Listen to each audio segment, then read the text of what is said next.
आज पर्यंत अधारू अधिक चाषी माने आपण को तांकु टोकन मध्य मिली नाही।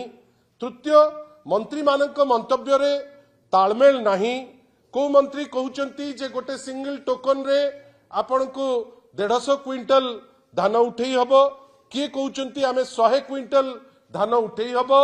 माननीय मुख्यमंत्री कहउचंती सबु उठी जिवो, किंतु ता भितरे 11टी जिल्ला अछि जो जिल्ला रे जोटा ट्रेडिशनली धान व्यापक भावे जो मानकर चाष अच्छी से बौद्ध कहतु, झारसुगुड़ा कहतु, केउंझर कहतु, माननीय मुख्यमंत्री निज जिला आपण कोरापुट कहतु, मालकानगिरी कहतु, सोनपुर कहतु, सुंदरगढ़ कहतु, आज पर्यंत धान उठी पारिला नाही।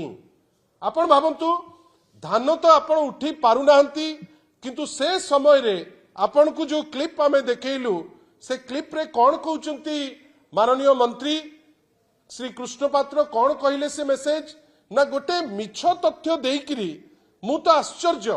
ओडिशा राज्यर जड़े मंत्री से विभाग रे मालमाल ऑफिसर अछंती, अनेक लोक अछंती जो माने तांकु गाइड करि परिबे। सी एमिति कौन भाबिकिरी गोटे मिछ तथ्य दबा पाई बाध्य हेले मु तो आग ताकु निंदा करिबी। कहीं आपण ओडिशावासी को एमिति कौन भाबुचंती जे प्रत्येक थर आपण पार्टी फिटेइला माने आपण मिछ तथ्य देबे।